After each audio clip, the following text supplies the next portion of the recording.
mask as a championship belt. So I didn't have to be a champion in any territory. I did become a champion, 2 world champions, but it was not something that was needed. Now this here match here is very, very good in that I'm wrestling. This is my semifinal match in Japan. Right. Excuse me. And I'm with my tag team partner, my son, and I'm going against Ricky Dozan's son. That's On the right there. Yeah. Ricky Dozan's son. Now, this is in '93. 30 years prior to this, I wrestled his father. And 35 years prior to this, 1960, Giant, well actually 40, 60, 70, 80, 45 years from right today, Right. but Giant Baba was trained at Crystal Beach in the wintertime by Fred Atkins, and he talks about going outside over there, and he's from cold country in Japan. He's from Niigata. Which is on the is up north and a little bit west of Tokyo, and that's where he grew up. So this match here, I've got a little bit of Ricky and a little bit of Baba, a little bit of my son and myself. So Yokohama, which is you know, they say, well, Yokohama, it's only a town of 5 million people. That's all. Shot in the pan. It's next to Kawasaki, which has about 3 million, and then you got Tokyo, which has got 15 million, and they're all together. It's kind of like Kenmore and Buffalo. Okay, there you go. In Buffalo, you got Kenmore or Amherst or Williamsville. They're that close, all those cities. And it looks like a great turnout there for this this great match as well. As we see right now, Kurt being thrown against the rope, comes back with a shoulder tackle. And again, you mentioned this is Ricky Dozan's son here. How long up to this point has he been in the wrestling business? About 20 years, maybe. Okay. Because he's maybe at this, let's see, Ricky, he was about a 10-year-old boy maybe when I wrestled his father in '63. So heavy chop that time. well, he doesn't have the chop that his father had. Right. I lost a fall with just one chop. I came off the rope at a pretty good speed, and the chop just shocked me enough for him to get a 3 count. He's talking about Ricky Dozan back in the day, and right now, ooh, look at, there you go. And you knew Baba well also as he brought up his big boot. Yeah. Give him a little strut here for his premise. Right now you see a headlock, Dick Beyer going up, and a nice little takeover from the second rope. The Destroyer makes a great move and cinches in a good headlock right now to Ricky Dozan's son. Great action continuing on.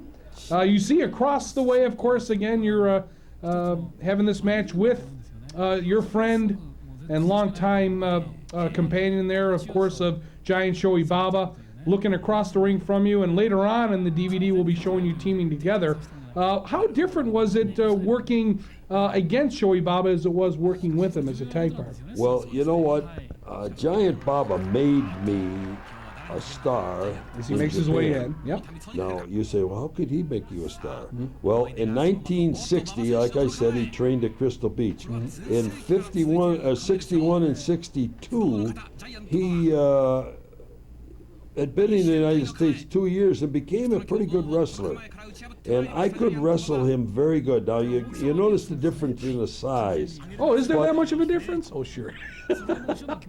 But he's not much taller than me now, is he? No. See, no. I wrestled him a lot on the mat where you didn't see the size. If I stood up in the ring, then you saw him at 6'10" and me at 5'10". Almost like the deception of perception there for the crowd.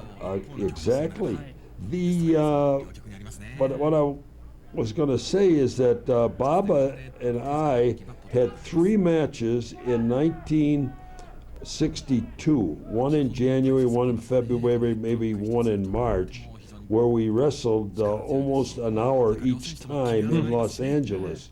And those matches went back to Japan because he was a big star in Japan as a baseball player. But now, so at ringside in Los Angeles was a lot of Japanese reporters. I went there in May of '63 as the WWA World Champion. Prior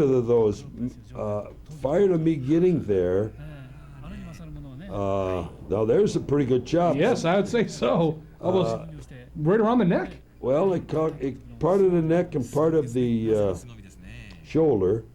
But prior to me going to Japan, those 3 bouts were all a lot of publicity from them.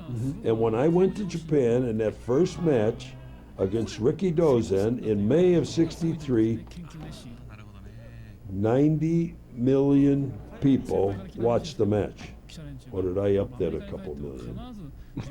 I think it was 70 million. Give or take. That's okay. No, anyway, it's to this day, it's the highest rating sporting goods show that was on. Well, it beat this past Super Bowl, I'll tell you that. That's for sure. But no, they had the Olympics was one. Look at this. Boy, Here's look at your that. son Kurt taking him up for a big body slam. He done something that I've never done. I could never body slam Baba. Well, there you go. The youth of the nation. So he must be a little bit stronger than the old man. But yeah, you know what?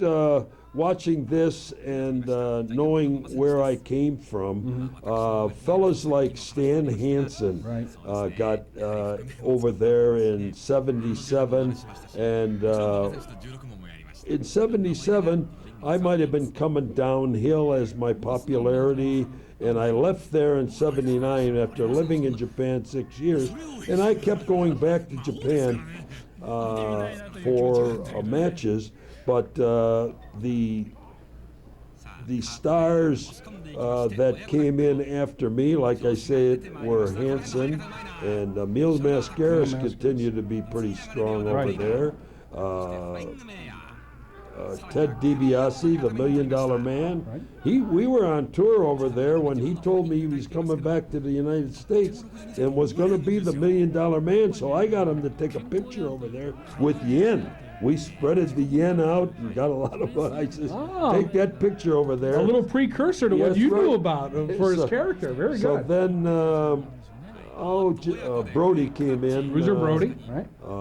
I never had much to do with Brody because of an incident I had in Dallas with him one time. Okay. But he came in, so I didn't work against Brody, but I worked against Hansen and I worked against just about everybody else that came over there. One of the big stars that I worked against that I really liked was Don Leo Jonathan, who was a big 6'6", 300-pounder. He was a little bit ahead of the game because as you get older in this, wrestlers get bigger, stronger, faster. Sure. And Don Leo was that 15 years ahead of him. And he was a big name over here. And of course he came back here and he was a good opponent for Andre the Giant. Oh, and that's another thing about Andre the Giant. When he went over there and he had, I'm sure, classic matches with Giant Baba as well as Antonio Inoki. He didn't have so many matches with Baba because he went over there for another group. So I don't know if there were any classic matches between Giant Baba and Andre the Giant. I just remember seeing one in a wrestling magazine at one time. That's how so I think there might have been. It wasn't when I was around there. There's a classy move by... That's a great reversal into a bridge. By Ricky Dozen. Now again, he looks like Ricky He's Dozen's still alive, and I think he's still wrestling. His brother got into wrestling. There's a good bridge for bridging. We'll be talking about that. And now as the Destroyer waits on, Kurt looking to take over. He picks up Ricky Dozen's son. Little backbreaker there. Drops him on his side. Goes up to the second rope. Looks like a splash, and he comes down hard. Ichi, knee, and that's about it. 2 count right there. Good. I better count faster. Here comes big scoop and a body slam goes down. He goes back to the corner once again. Now what's he going to do? Up to the top. Oh, he's taking his time though, but he does come up on a big splash, brings him down. Itchy knee again, and of course the nice breakout.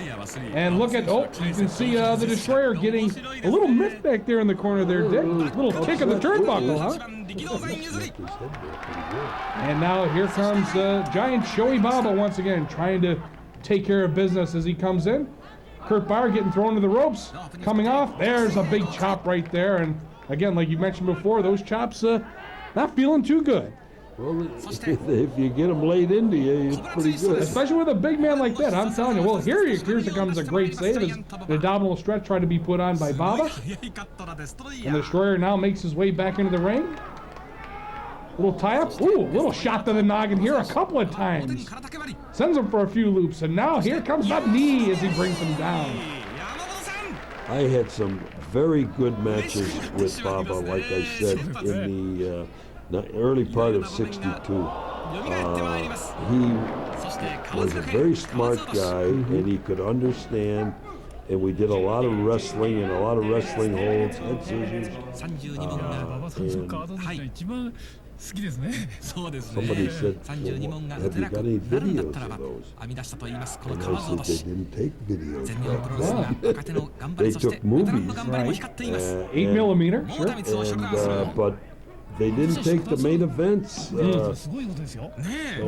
So I don't have like a championship match against Freddie Blassie. What a match! What a match that would be, right, for videos and CDs and what's going on today. And here again, the classic airplane spin, helicopter spin, call it what you will, fireman's carry takeover. And again, the Destroyer working on the legs. Baba knows oh too well what he's doing. He comes in with a big chop. Kurt Bauer coming in with a forearm on Baba. Baba coming in with a big chop to the head. And it looks like he throws him outside of the ring. And of course, inside, Dick Bauer working on, oh, he comes back against with Baba. A couple of shots to the back here.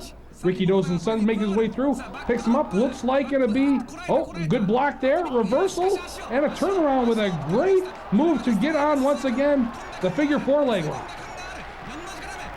We thought he was going to have a abdominal. All right, wrestling fans, welcome back. Joey the Bruiser, Tanner Brusso. We continue our interview with Dick the Destroyer Bauer, local, national, worldwide wrestling extraordinaire. This man right here. You're seeing the legend, and I get the honor to interview him. We're going to talk at this time, 1967 to 1970. Little transition in your career. Dr. X is now aboard. Tell us about it.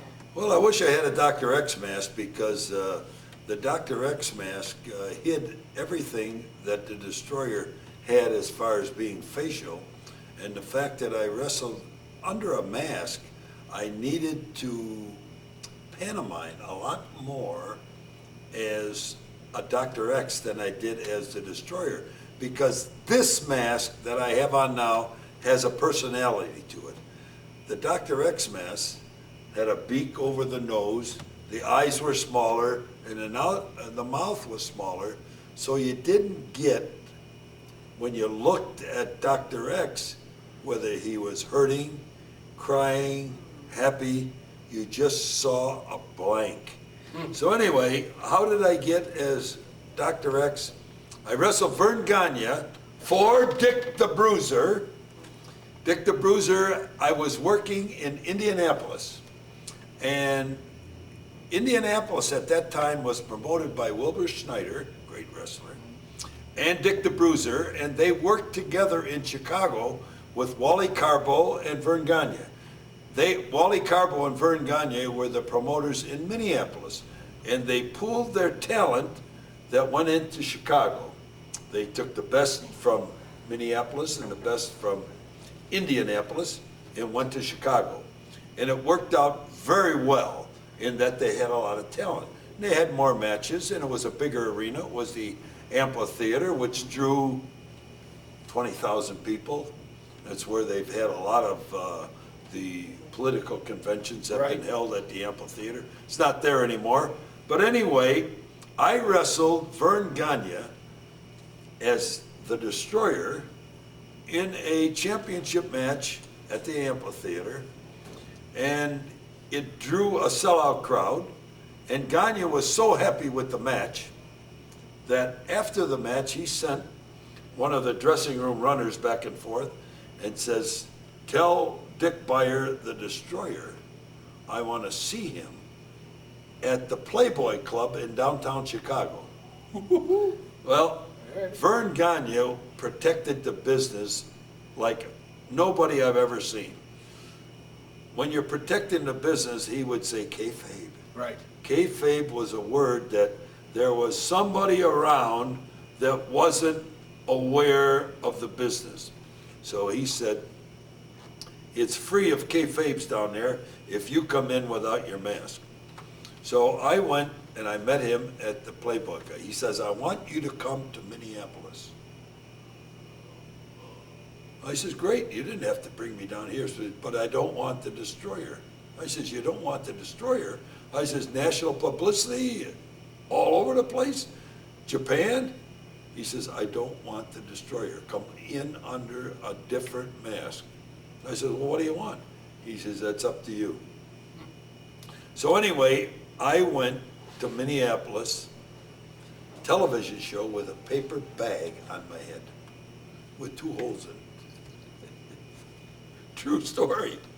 And I went there the next week with a paper bag. The third week, I wore a mask. And I wore a mask that was black and had a nose on it. I wanted to hide all the features of the Destroyer. And I had a crooked nose, a little bit more than it is now, because Dr. Shatkin here in Buffalo fixed this nose. He straightened it out a little bit, and I could actually breathe through it. I couldn't breathe. I had my nose broken 8 times, and I must have been the sloppiest kisser in town. Oh. Anyway, until Dr. Shatkin straightened out my nose. So anyway, enough for the publicity for Dr. Shatkin. He's on. He's he, good, yeah. he does a lot on Sunday mornings. Anyway, I went to Minneapolis as Dr. X. And what they wanted me to do was sit in the audience for a couple of weeks, 3 weeks, 4 weeks. Anyway, to make a long story real short, at the appropriate time, I jumped over the top rope, kicked the hell out of Vern Gagne, put the figure 4 leg lock on him, and then challenged him for the AWA title. We went back to Chicago. This was 5 weeks after I had wrestled him there as the Destroyer. Now I'm wrestling him there as Dr. X. Black top, black long leggings, black shoes, and a black mask. Not one person said that's the Destroyer, which made me feel real good that I was able to make a transition from Dr. X, from the Destroyer to Dr. X without anybody knowing.